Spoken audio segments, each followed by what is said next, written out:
أعوذ بالله من الشيطان الرجيم بسم الله الرحمن الرحيم لن ينال الله لحومها ولا دماؤها ولكن يناله التقوى منكم. اولا تمام قسم کی تعریفات، حمد و ثنا، عظمت، بڑائی و کبریائی، یکتائی و تنائی، بادشاہی و شہنشاہی، وحدہ لا شریک، خالق کائنات، مالک ارض و سما کے لیے لائق اور سیما ہے. بعدہ درود اور سلام ہو تمام بھیجے گئے انبیاء کرام اور رسولان عظام پر، خصوصاً بالخصوص سید الاولین والآخرین، امام المجاہدین والمتقین، امام الثقلتین و امام القبلتین و امام الحرمین و امامنا فی الدنیا و امامنا فی الآخرہ و امامنا فی الجنہ جناب محمد عربی صلی اللہ علیہ وسلم پر. اللهم صل على محمد وعلى آل محمد كما صليت على إبراهيم وعلى آل إبراهيم إنك حميد مجيد. اللهم بارك على محمد وعلى آل محمد كما باركت على إبراهيم وعلى آل إبراهيم إنك حميد مجيد. محترم بزرگوں، نوجوانوں، عزیز ساتھیوں اور خواتین اسلام، آج کی خطبہ جمعہ کا موضوع ہے قربانی ہمیں کیا سکھاتی ہے. میرے دوستو، قربانی یہ صرف اس کا نام نہیں ہے کہ ہم اللہ کے نام پر ایک جانور کو ذبح کر دیں. قربانی صرف اسی کا نام نہیں ہے کہ ہم گوشت وغیرہ کھائیں اور ہضم کر دیں. قربانی صرف اس کا نام نہیں ہے کہ گوشت سے عمدہ ڈشیں تیار کرے اور کھائے. قربانی صرف بریانی اور پلاؤ دالچا بھاجی کھانے کا نام نہیں ہے، بلکہ یہ جو قربانی ہے یہ اللہ رب العالمین کی ایک عظیم عبادت ہے. اور یہ جو قربانی کے 4 ایام ہیں، 10، 11، 12، 13، یہ جو ایام ہیں یہ اللہ رب العالمین کی طرف سے ہم کو اور آپ کو ایک ورکشاپ دیا گیا ہے. جانور ذبح کرنے کے ذریعے اللہ نے ہم کو اور آپ کو ایک ورکشاپ دیا ہے، ایک ٹریننگ کیمپ دی ہے کہ ہم اور آپ ان 4 دنوں کے اندر قربانی کر کے اللہ کے نام پر جانور ذبح کر کے اس سے کچھ سیکھیں اور کچھ سبق لیں. بہت ساری عظیم حکمتیں ہیں، عظیم مصلحتیں ہیں جس کی وجہ سے اللہ نے قربانی ہمارے لیے رکھا ہے. یہ الگ بات ہے کہ ہم کو اور آپ کو اس کی حکمتیں نہیں معلوم ہیں یا ہم اور آپ اس پر غور و فکر نہیں کرتے. ویسے دیکھیں، اسلام کی جتنی بھی عبادتیں ہیں اس کو ہم کو اور آپ کو کرنا ہی کرنا ہے، چاہے وہ حکمت معلوم ہو یا نہ ہو. نماز پڑھنے کی کیا حکمت ہے، حج کرنے کی کیا حکمت ہے، قربانی کرنے کی کیا حکمت ہے، یہ ہم کو معلوم ہو یا نہ ہو کرنا ہی کرنا ہے، ہر حال میں کرنا ہے. ٹھیک ویسے ہی جیسے کہ ایک کسان اپنے بیل کے ذریعے اپنے کھیت میں ہل جوتتا ہے. بیل کو نہیں معلوم ہے کہ اس کا جو مالک ہے وہ اس سے کام کیوں لے رہا ہے. بیل کو یہ نہیں معلوم ہے کہ وہ ہل کیوں جوت رہا ہے. اس کا مقصد کس کو معلوم ہے؟ کسان کو معلوم ہے. لیکن پھر بھی بیل کیا کرتا ہے؟ اپنے کھیت کے اندر، اپنے مالک کے کھیت کے اندر اپنے مالک کے اشارے پر ناچتا ہے. اس کو مقصد کچھ پتہ نہیں ہوتا. ویسے ہی ہماری حالت ہونی چاہیے کہ مقصد کا ہمیں علم نہیں ہے. یہ ایسا کیوں ہے، یہ ایسا کیوں ہے، یہ 4 دن کیوں ہے، یہ 2 دن کیوں ہے، یہ قربانی جانور ہی ذبح کرنا کیوں ہے. ان ساری باتوں کے پیچھے ہم کو اور آپ کو نہیں پڑھنی ہے. بس ہمارے رب کا حکم ہے، ہمارے مولا کا حکم ہے، ہمیں کرنا ہے. یہ مسلمان کی پہچان اور شان ہے. لیکن پھر بھی ان کے پیچھے کچھ حکمتیں ہیں جو آج کے خطبہ جمعہ کے اندر میں آپ کو بتانا چاہتا ہوں. میرے دوستو، یہ جو اللہ نے ہم کو رب قربانی جیسی عظیم عبادت دی ہے، اس کا ایک سب سے بڑا مقصد اور اس کے پیچھے جو سب سے بڑی حکمت ہے وہ جانتے کیا ہے؟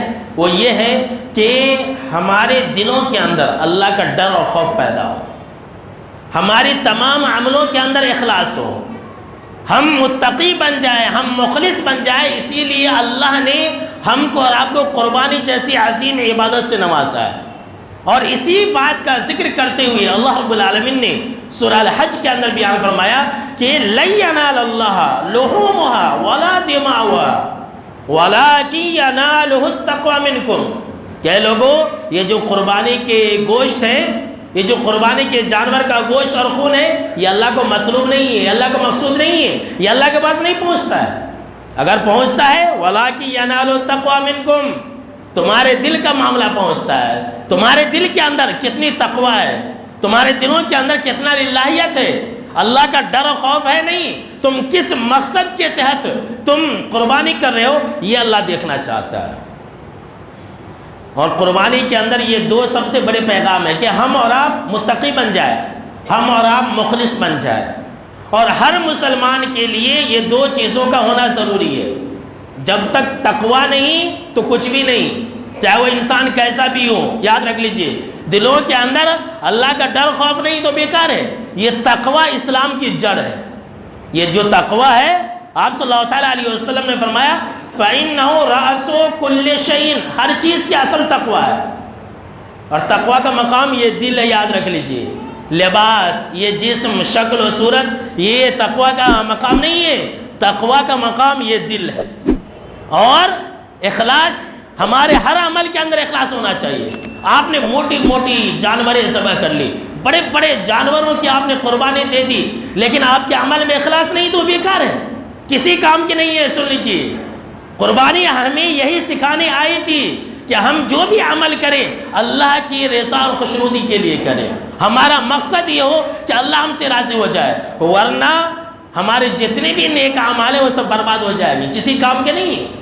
میں کیا بتلاؤں، کتنے افسوس کا مقام ہے کہ آج لوگوں نے قربانی کو اپنا اسٹیٹس بتانے کا ذریعہ سمجھ لیا ہے۔ جتنا مہنگا جانور ہوگا، لوگ سماج اور معاشرے کے اندر اتنا اچھا سمجھیں گے، یہ سمجھ لیا ہے۔ کوئی اگر اپنی حیثیت کے مطابق، دلوں کا معاملہ اللہ جانتا ہے، کوئی اگر اپنی حیثیت کے مطابق چھوٹا جانور لے آئے تو لوگ دیکھیے بولنا شروع کر دیتے، پیسہ تو اس کے پاس اتنا ہے لیکن یہ اتنا چھوٹا جانور لایا ہے۔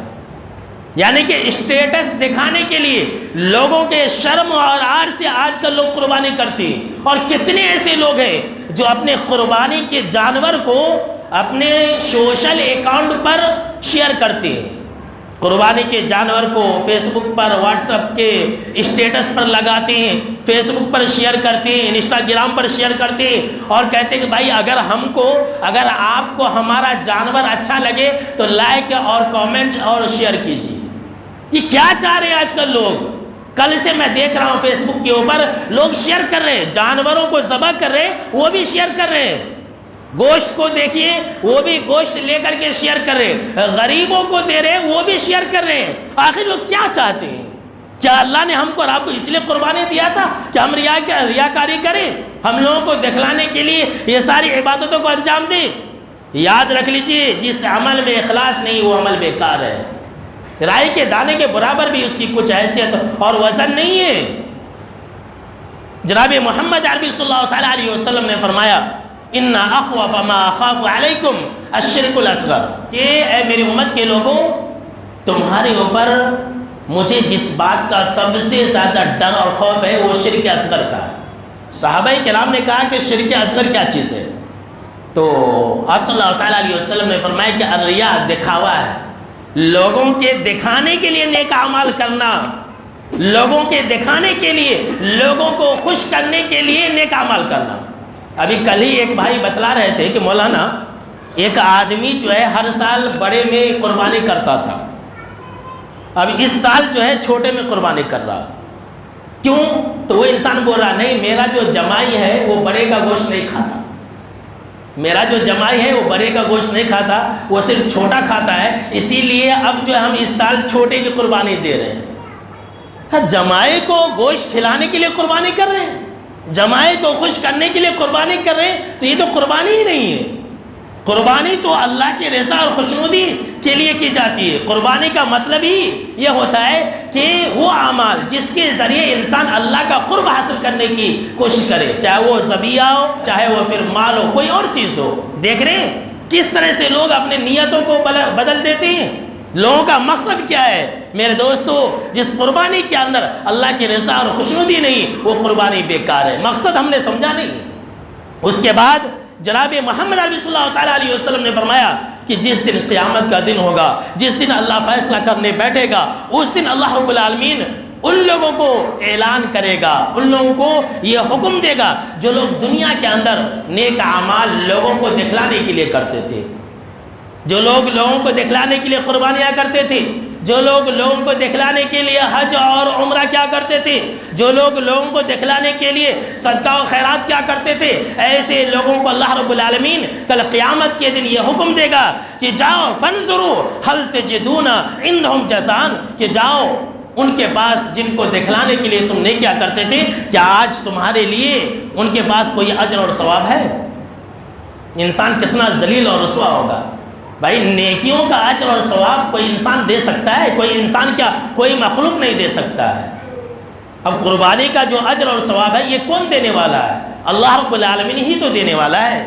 میرے دوستو، تو قربانی سے ہم اور آپ یہ سیکھیں کہ ہمارے جتنے بھی نیک اعمال ہیں وہ ایک اللہ کے لیے ہونی چاہیے۔ اس کے بعد قربانی ہمیں یہ سکھاتی ہے، جو قربانی کا فلسفہ ہے، جو قربانی کا تعلیم ہے، جانتے کیا ہے؟ وہ یہ ہے کہ ہم اللہ رب العالمین کی عبادت جوانی میں کریں، اور جب ہم صحت اور تندرست مند ہو تب ہم اللہ کی عبادت کریں۔ لوگ جوانی میں اللہ کی عبادت نہیں کرنا چاہتے، لوگ بڑھاپے کا انتظار کرتے رہتے، لوگ جب صحت مند اور تندرست اور توانا ہوتے ہیں تب نماز کے لیے نہیں آتے، جب بوڑھے ہو جاتے ہیں تب نماز کے لیے آتے ہیں۔ قربانی کے اندر ہمارے لیے پیغام ہے کہ ہم جوانی میں اور ایام صحت میں اللہ کی عبادت اور بندگی کریں۔ اب آپ کہیں گے کیسے؟ دیکھیے، ہم اور آپ جانتے ہیں، بہت ہی مشہور اور معروف بات ہے کہ قربانی کے صحیح ہونے کے لیے جانور کا جوان ہونا ضروری ہے۔ جانور اگر بوڑھا ہے تو قربانی صحیح نہیں ہوگا۔ قربانی کے صحیح ہونے کے لیے یہ ضروری ہے کہ جانور صحت مند ہو۔ بیمار جانور کی آپ قربانی نہیں دے سکتے، تو جب آپ قربانی بیمار جانور کی نہیں دے سکتے، کمزور جانور کی نہیں دے سکتے، تو آپ بڑھاپے میں عبادت کر کے جنت میں کیسے جا سکتے ہیں؟ لوگ بڑھاپے کا انتظار کرتے رہتے ہیں، ایام صحت میں کبھی مسجد نہیں آتے، جوانی میں کبھی مسجد نہیں آتے، بڑھاپے میں اللہ اللہ کرتے رہتے ہیں، جب کھاٹ پر پڑ جاتے ہیں، جب ہاتھ پاؤں گر جاتا ہے تب اللہ اللہ کرتے ہیں۔ سیکھیے قربانی کے جانور سے، یہ پیغام اور یہ لیسن لے کر کے جائیے کہ جس طرح سے قربانی کا جانور جوان ہونا اور صحت مند ہونا ضروری ہے، اسی طرح سے انسان کے لیے ضروری ہے کہ وہ ایام صحت کو غنیمت جانے، وہ جوانی کے ایام کو غنیمت جانے۔ میرے دوستو، جو کچھ کرنا ہے جوانی میں کر لو۔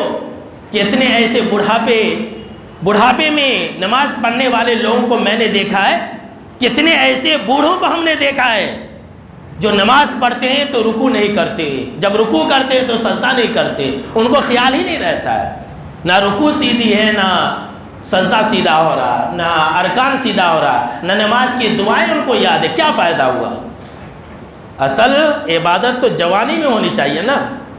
شیخ سعدی نے کیا ہی خوب کہا ہے فارسی میں کہ در جوانی توبہ کردن شیوہ پیغمبری است، در جوانی توبہ کردن شیوہ پیغمبری است، کہ جوانی میں توبہ کرنا یہ نبیوں اور رسولوں کا طور اور طریقہ ہے۔ جوانی میں توبہ کرنا کن کا طور اور طریقہ ہے، کن کی سنت ہے؟ نبیوں کی۔ وقت پیری گر کے ظالم می شود پرہیزگار، بڑھاپے میں تو ظالم بھیڑیا بھی شریف بن جاتا ہے۔ جو بھیڑیا پھاڑ کھانے والا جانور ہے، جب وہ کمزور ہو جاتا ہے نا، بوڑھا ہو جاتا ہے تو شریف ہو جاتا ہے، گھاس کھانا شروع کر دیتا ہے۔ تو بڑھاپے میں اللہ اللہ کرنے لگے تو کیا فائدہ ہے؟ اصل جوانی میں اللہ رب العالمین کی عبادت اور بندگی ہونی چاہیے۔ میرے دوستو، قربانی کے جانور کے اندر ہمارے لیے اور ایک پیغام ہے اور ایک میسیج ہے، جانتے ہیں کیا ہے؟ اب دیکھیے، قربانی صحیح ہونے کے لیے جانور کا بے عیب ہونا ضروری ہے، ہر مسلمان جانتا ہے۔ سنیے میں کیا پیغام اور کیا سبق دے رہا ہوں، کیا فلسفہ میں آپ کو سکھلا رہا ہوں قربانی کا۔ ہر مسلمان جانتا ہے کہ قربانی کا جانور یہ کان کٹا نہیں ہونا چاہیے، اس کے اندر کوئی عیب نہیں ہونا چاہیے، اس کے اندر کوئی خرابی نہیں ہونی چاہیے، ہے کہ نہیں؟ ہم اور آپ آنکھ کھول کھول کر کے لیتے ہیں، 2 نہیں 4 آنکھ کھول کر کے لیتے ہیں، کان اچھی طرح سے دیکھتے ہیں، ناک دیکھتے ہیں، داتا ہوا دیکھتے ہیں، دانت بھی اٹھا کر کے لوگ دیکھتے ہیں کہ جانور کے اندر کوئی عیب نہیں رہنا چاہیے۔ تو سنیے، اگر آپ جنت کے اندر جانا چاہتے ہیں تو آپ کے اندر بھی عیب نہیں ہونا چاہیے، آپ کے اندر بھی عیب نہیں ہونی چاہیے، آپ کا دل بھی پاک و صاف ہونا چاہیے۔ اگر دل پاک و صاف نہیں تو جنت کے اندر نہیں جا سکتے۔ جس طرح سے جانور کا بے عیب ہونا ضروری ہے قربانی کے صحیح ہونے کے لیے، اسی طرح سے جنت میں جانے کے لیے، اللہ کی رحمت کو حاصل کرنے کے لیے، قیامت کے دن کامیاب ہونے کے لیے دل کا بھی پاک و صاف ہونا ضروری ہے۔ اور یہ میں نہیں کہہ رہا ہوں، اللہ نے قرآن مجید کے اندر فرمایا اللہ رب العالمین نے یوم لا ينفع مال ولا بنون الا من اتى اللہ بقلب سلیم، کہ جس دن مال اور اولاد کچھ کام نہ آئے گی، جس دن مال اور اولاد کچھ کام نہ آئے گی کسی کے، الا من اتى اللہ بقلب سلیم، جنت کے اندر حشر کے میدان میں وہی انسان کامیاب ہوگا، جنت کے اندر وہی انسان جائے گا جو قلب سلیم لے کر کے آئے گا۔ یہ قلب سلیم کیا ہے؟ ایسا دل جس کے اندر شرک نہ ہو، ایسا دل جس کے اندر بدعات اور خرافات کی محبت نہ ہو، ایسا دل جس دل کے اندر کینہ، کپٹ، بغض اور حسد اور جلن نہ ہو، جس دل کے اندر دشمنی ہو، جس دل کے اندر حسد ہو، ایسا دل رکھنے والا انسان جنت کے اندر نہیں جا سکتا، لٹک جائے گا۔ اللہ کہے گا جاؤ پہلے جہنم کے اندر عذاب چکھو، اس کے بعد تم آنا جنت کے اندر۔ جانور دے دیے آپ نے، ہٹا کٹا اور موٹا تازہ 1 کنٹل 2 من 3 من کی آپ نے جانور قربان کر دیا اللہ کے رضا کے لیے۔ ذرا آپ اپنی دشمنیوں کو بھی قربان کیجئے، ذرا آپ اپنے دل کی گندگیوں کو بھی تو قربان کیجئے، ذرا آپ اپنے دل سے حسد کو تو بھی نکالیے، ذرا آپ اپنے دل سے جلن اور دشمنی کو تو بھی نکالیے۔ یہ سب کب قربان کریں گے اللہ کے لیے؟ اپنے نفس کی خواہشوں کو اللہ کے لیے آپ کب قربان کریں گے؟ جانور قربان کر دیے، ہو گیا قربانی، وہ تو گوشت اور پوشت ہے، اور کیا ہے؟ اللہ کو یہ مطلوب مقصود نہیں ہے، ہمارے دل کا معاملہ اللہ کو چاہیے، ہمارے دل کے اندر کیا ہے۔ اللہ اکبر، یہ ہے قربانی کی حکمتیں۔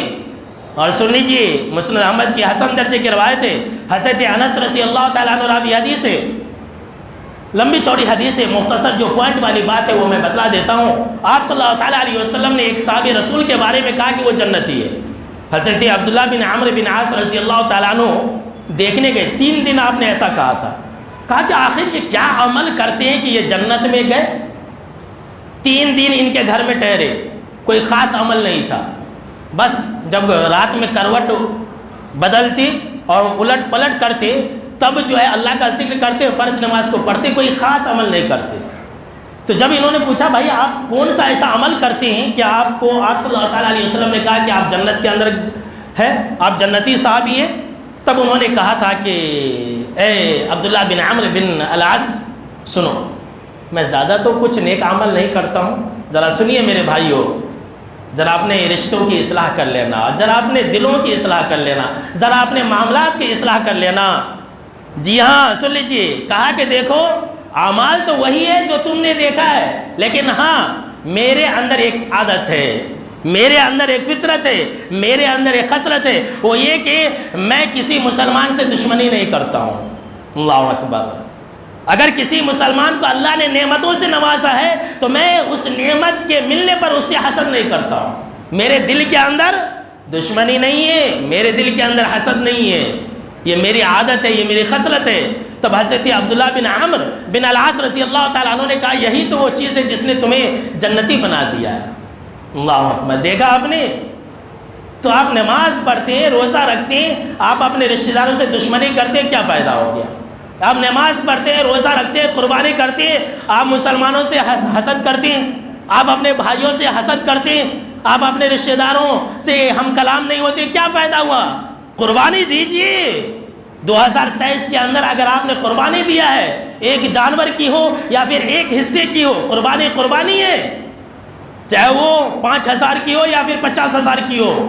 یہ دل کا معاملہ ہے. سن لیجئے، 5,000 50,000 یہ اللہ کے پاس نہیں چلے گا. اللہ کے پاس دل چلے گا. کس کا دل صاف ہے، کس کا دل صاف ستھرا ہے، کس کے دل میں گندگی نہیں ہے، ایسے انسان کو اللہ رب العالمین اپنی رحمت سے نوازے گا. ایسے انسان کو اللہ جنت کے اندر جگہ دے گا.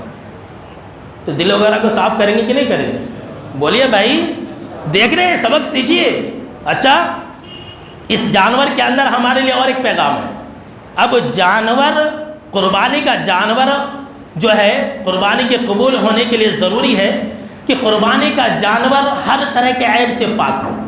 کوئی عیب نہیں رہنا چاہیے.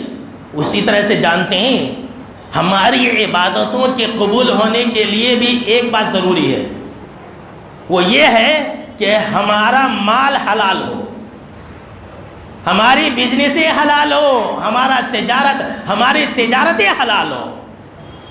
اب آج کل تو لوگ سود خور بھی قربانی دیتے ہیں، وہ بھی ایک نہیں 4 5 جانوروں کی قربانی دیتے ہیں.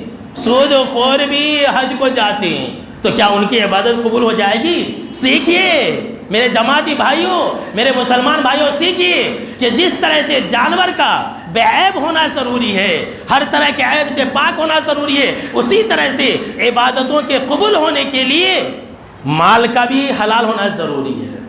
حرام مال سے کی گئی عبادتیں قبول نہیں ہوتی ہے، حرام مال سے کی گئی قربانیاں یہ قبول نہیں ہوتی ہیں.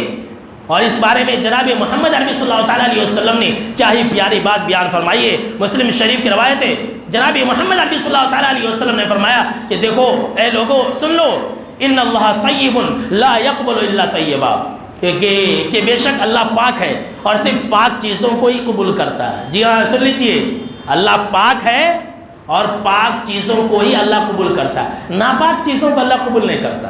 ناپاک چیزوں کو اللہ قبول ہرگز نہیں کرتا. اس کے بعد جناب محمد عربی صلی اللہ تعالیٰ علیہ وسلم نے فرمایا کہ دیکھو، اللہ نے جو حکم رسولوں کو دیا وہی حکم اللہ نے ایمان والوں کو بھی دیا. اللہ نے رسولوں کو حکم دیا، یا ایھا الرسل کلوا من الطیبات واعملوا صالحا، کہ اے رسولو تم حلال چیزیں کھاؤ اور تم نیک اعمال کرو. یہ رسولوں کو اللہ نے حکم دیا کہ اے رسولو حلال چیزیں کھاؤ، نیک اعمال کرو.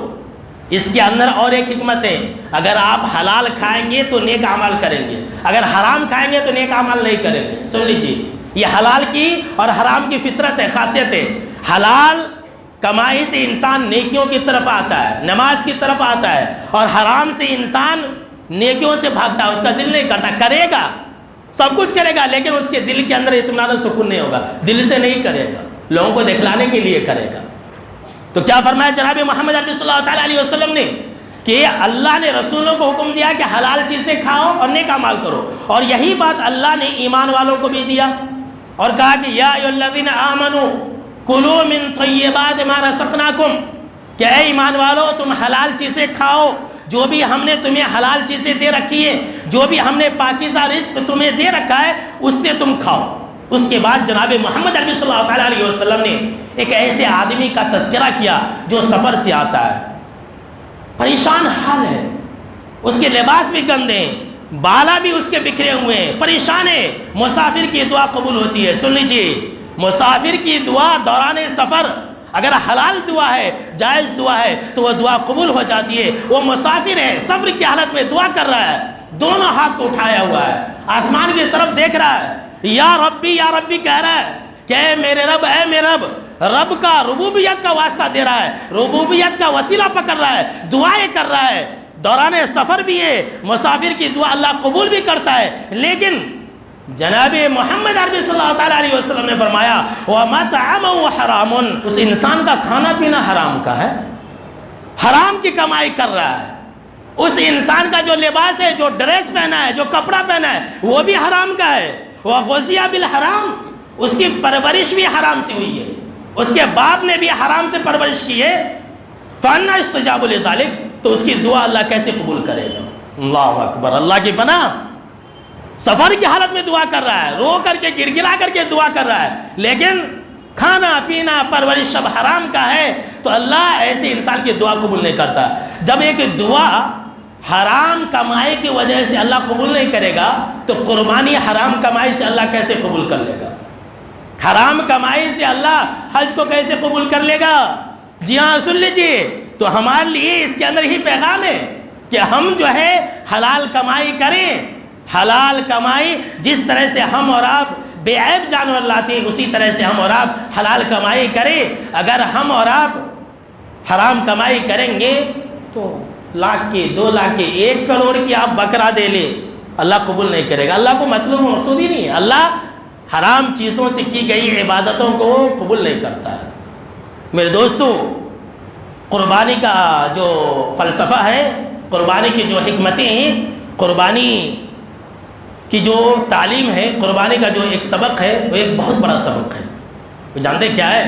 وہ یہ ہے کہ ہم اور آپ اپنے آپ کو اللہ اور اس کے رسول صلی اللہ تعالیٰ علیہ وسلم کے حکم کے آگے سرنڈر کر دیں، اپنی گردن کو جھکا دیں۔ یہ جو جانور ہے نا، اللہ نے اس جانور کو ہمارا مطیع اور فرمانبردار بنا دیا۔ یہ قرآن مجید کے اندر ہے۔ اسی جو آیت میں نے پڑھی تھی سورہ الحج کی، لَن يَنَالَ اللَّهَ لُحُومُهَا وَلَا دِمَاؤُهَا وَلَٰكِن يَنَالُهُ التَّقْوَىٰ مِنكُمْ۔ اس کے بعد اللہ نے کہا ہم نے اس جانور کو تمہارے تابع کر دیا۔ آپ جانور کو پٹکتے ہیں، وہ جانور تڑپتا ہے لیکن وہ آپ کے حکم پر لیٹ جاتا ہے۔ آپ اس کی گردن پر چھری بھی پھیر دیتے لیکن وہ جانور آپ سے بغاوت نہیں کرتا ہے۔ اس کے اندر ہمارے لیے یہی تو پیغام ہے کہ جس طرح سے ایک جانور آپ کے تابع میں اللہ نے کر دیا ہے، بڑا سے بڑا جانور ہے، حلال جانور ہو یا پھر حرام جانور ہو، انسان کے ماتحت میں، انسان کے تابع میں اللہ نے کر دیا ہے۔ تو جس طرح سے ہم اور آپ ایک بکرے کو اپنے ماتحت میں رکھتے ہیں اور اللہ کے حکم پر اس کی گردن پر چھری پھیر دیتے ہیں، اسی طرح سے ہم اور آپ اپنے آپ کو اللہ کے حکم کے آگے کب جھکائیں گے؟ اپنے آپ کو اللہ اس کے رسول صلی اللہ تعالیٰ علیہ وسلم کے حکم کے آگے کب سرنڈر کریں گے؟ یہ قربانی ہمیں یہ سکھاتی ہے، یہ تعلیم دیتی ہے کہ ہم اپنے آپ کو اللہ اس کے رسول صلی اللہ تعالیٰ علیہ وسلم کے حکم کے آگے جھکا دیں، سرنڈر کر دیں اپنے آپ کو۔ کیسے؟ ایک مردہ کی طرح۔ میں آپ کو ایک مثال دے رہا ہوں، عمدہ مثال دے رہا ہوں، ایک مردہ کی طرح۔ جس طرح سے ایک مردہ ہے جب مر جاتا ہے، جب انسان کی روح نکل جاتی ہے تو جو غسال ہوتا ہے، جو نہلانے دھلانے والا ہوتا ہے، مردے کو کبھی دائیں کروٹ لٹاتا ہے، کبھی بائیں کروٹ لٹاتا ہے، کبھی اس کے شرمگاہ میں ہاتھ ڈالتا ہے، کبھی اس کے بغل میں ہاتھ ڈالتا ہے۔ وہ مردہ کچھ حرکت کرتا ہے؟ بے جان بے حس وہ حرکت پڑا رہتا ہے۔ بھائی تم کچھ بھی کر لو، اب ہمارے جسم میں تو روح ہی نہیں ہے۔ ایک مردے کی طرح ہم کو آپ کو ہونی چاہیے۔ جی ہاں، سن لیجئے، جس طرح سے ایک مردہ غسال کے اشارے پر ناچتا ہے، کوئی حرکت نہیں کرتا ہے، ہماری اور آپ کی زندگی بھی ویسی گزرنی چاہیے کہ جو اللہ نے کہہ دیا، جو رسول نے کہہ دیا، بس ہم مان لیے۔ اور یہی تو ایمان کے اور مومن کی پہچان ہے۔ جناب محمد عربی صلی اللہ تعالیٰ علیہ وسلم نے تو یہی بیان فرمایا ہے کہ لا یؤمن احدکم حتی اکون احب الی من مالی واہلی والناس اجمعین، کہ تم میں سے کوئی بھی انسان اس وقت تک کامل مومن نہیں ہو سکتا جب تک کہ میں اس کے نزدیک اس کے مال، جی ہاں یہاں مال کی بات ہے اس لیے میں نے مال والی حدیث پڑھی، دوسری حدیث کے اندر اور اولاد اور باپ کا بھی تذکرہ ہے، اور تمام لوگوں سے زیادہ نہ محبوب ہو جاؤ۔ کیا ہمارے نزدیک اللہ اس کے رسول صلی اللہ تعالیٰ علیہ وسلم کے فرامین سب سے زیادہ محبوب ہے؟ آج ہم کوئی بھی بیان سنتے، کوئی بھی بات سنتے تو بولتے یہ میرے لیے نہیں ہے، وہ اس کے لیے ہے، یہ میرے لیے نہیں ہے، یہ جو بات ہے یہ بات ہمارے امام کے خلاف ہے، لوگ نہیں مانتے ہیں۔ ایسے لوگوں کو مومن کہیں گے؟ جانور تو ذبح کر لے لیکن آپ نے اللہ اس کے رسول صلی اللہ تعالیٰ علیہ وسلم کے حکم کے آگے سرنڈر کرنا نہیں سیکھا۔ کتنے ایسے لوگ ہیں جو بدعت کو پسند کرتے ہیں، جو بدعت کو چھوڑنا نہیں چاہتے، کتنے ایسے عالمہ بھی ہیں جو بدعت کو پسند کرتے ہیں۔ جی ہاں، سن لیجئے، تو یہ نہیں کہ کوئی عالم اگر پسند کر رہا ہے تو وہ چیز جائز ہو جائے گی۔ اب ایک عالم صاحب کو کہا گیا کہ مولانا آپ جو ہے اجتماعی دعا مت کیجئے قبرستان میں، تو انہوں نے کہا کہ نہیں میں کروں گا، آپ کو نہیں کرنا آپ مت کیجئے۔ تو کیا وہ ہمارے لیے دلیل ہے؟ بدعت کو پسند کرنے والے لوگ سن لیجئے مومن نہیں ہو سکتے۔ کہی جاتی ہے کہ بھائی اجتماعی تکبیرات نہ پڑھیں تو پڑھنے پر بسط رہتے ہیں، ایسے بہت سارے لوگ ہیں. ہماری جماعت کے اندر کتنے ایسی مساجدیں ہیں جہاں اجتماعی تکبیرات ہوتی ہے، جہاں اجتماعی دعائیں بھی ہوتی ہے، تو کیا وہ ہمارے لیے دلیل ہے؟ بولیے بھائی، ایسے لوگوں کو آپ مومن کہیں گے جو بدعات کو ناپسند کرے؟ جی ہاں، یہ قربانی کے اندر سبق ہے کہ جس طرح سے جانور آپ کے تابع میں اور آپ کے انڈر میں اللہ نے کر دیا، آپ اللہ کے انڈر میں ہو جائے. اللہ کا حکم آ گیا آمنا و صدقنا، رسول صلی اللہ تعالیٰ علیہ وسلم کا حکم ہو گیا، آ گیا آمنا و صدقنا، بس ہم نے مان لیا.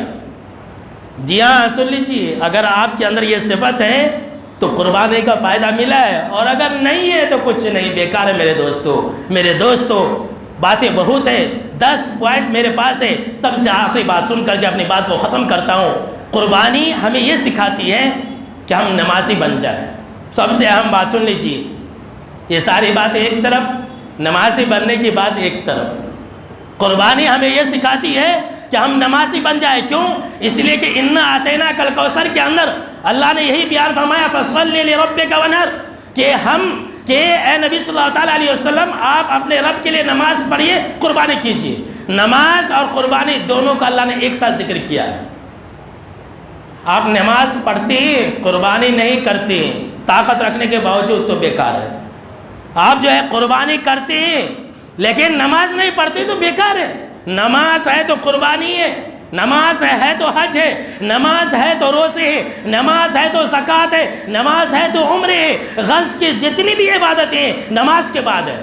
کتنے ایسے لوگ ہیں سماج و معاشرے کے اندر 50,000 کا بکرا دیے، 60,000 کا جانور دیے، 1 لاکھ کا بھی دیے، 2 لاکھ کا بھی دیے، لیکن اللہ کے گھر میں کہہ رہا ہوں کہ وہ جانور تو قربان کرتے ہیں لیکن نماز کبھی نہیں پڑھتے.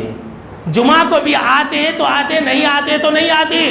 ایسے لوگوں کی قربانی کسی کام کی نہیں ہے. ہو سکتا ہے کہ آپ کو تکلیف ہوگی کہ ارے ہم تو قربانی کر دیے، اب کیسا؟ تو اب جو ہے ایسا کہ آپ نمازوں کا اہتمام کیجیے. یہ نہیں کہ آپ نمازوں کو چھوڑ دیں، نہیں، قربانی کیے تو آپ نماز کو آئیے، مسجدوں کا آباد کیجیے.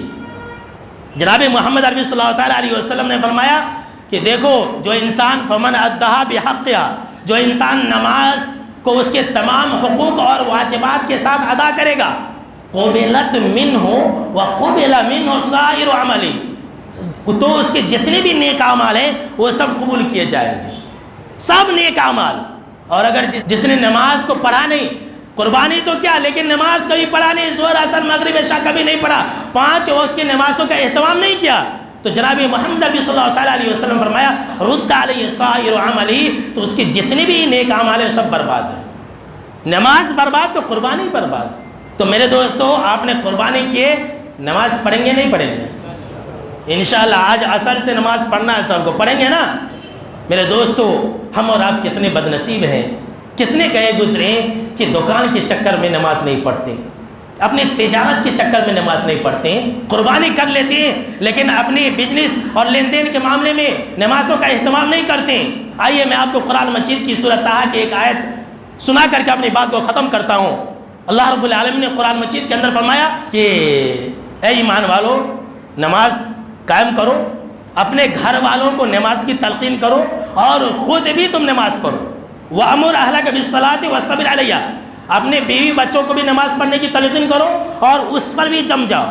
اس کے بعد دیکھیے اللہ کیا کہہ رہا ہے، لا نسألک رزقا نحن نرزقک، کہ اے مسلمانوں ہم تم سے رزق نہیں مانگ رہے ہیں، ہم تم سے مال و دولت نہیں مانگ رہے ہیں، ہم تم کو کھلاتے ہیں. نحن نرزقک، ہم تم کو کھلاتے ہیں. اب دیکھیے ذرا سوچئے، پیغام جو ہے وہ یہیں پر ہے کہ اللہ نے نماز کا تذکرہ کیا کہ نماز پڑھو، اپنے گھر والوں کو نماز پڑھاؤ. پھر اس کے بعد اللہ کیا کہہ رہا ہے کہ تم جو ہے رزق کے بارے میں مت ڈرو، ہم تم کو کھلاتے، ہم تم سے رزق نہیں مانگتے. اس کے اندر ہمارے لیے اللہ ایک پیغام دینا چاہتا ہے کہ اے لوگوں، بڑے نادان ہو تم کہ تم دکان کے چکر میں نماز کو چھوڑ دیتے ہو، اپنے کاروبار کے چکر میں نماز کو چھوڑ دیتے ہو اور یہ سوچتے ہو کہ میں ظہر میں جاؤں گا تو میرا کسٹمر چلا جائے گا. تم یہ سوچتے ہو کہ اگر میں دکان چھوڑ کر کے گیا تو میرا گاہک بھاگ جائے گا، دوسرے دکان میں چلا جائے گا. اللہ نے کہا اگر تم ایسی سوچ رکھتے ہو تو تمہاری سوچ بہت گندی سوچ ہے. ہم نے جو تمہیں نماز پڑھنے کا حکم دیا ہے تو اس کا مطلب یہ نہیں اس کا مقصد یہ نہیں کہ تم ہمیں کھلاؤ، تم ہمیں پلاؤ، ہم تم سے رزق نہیں چاہتے، تم نماز پڑھو، نحن نرزقک، ہم تمہیں رزق کھلائیں گے۔ اللہ اکبر۔ ہم نماز کے لیے اپنی دکان کو بند نہیں کرتے، ہم اپنی دکان کے لیے نماز کو چھوڑ دیتے، اسی لیے تو ہم اور آپ رزق کے لیے پریشان رہتے۔ نماز کے بیچ میں دکان کو، تجارت کو، بزنس کو مت لائیے میرے دوستو۔ اللہ نے جب فرض کیا ہے تو اس کا مطلب یہ ہے کہ ہم اور آپ پڑھ سکتے ہیں۔ تو میرے دوستو پتہ یہ چلا کہ اگر ہم نمازوں کا اہتمام کریں گے تو اللہ ہم کو رزق دے گا، اگر ہم نمازوں کو ادا کریں گے تو اللہ ہمارے کاروبار میں ترقی دے گا، اگر ہم دکان چھوڑ کر کے آئیں گے اللہ کے گھر میں، ایمان ہونا چاہیے، ویسا اللہ پر بھروسہ ہونا چاہیے، تو اللہ ہم کو اس سے کہیں زیادہ دے گا جیسا ہم نے سوچا تھا۔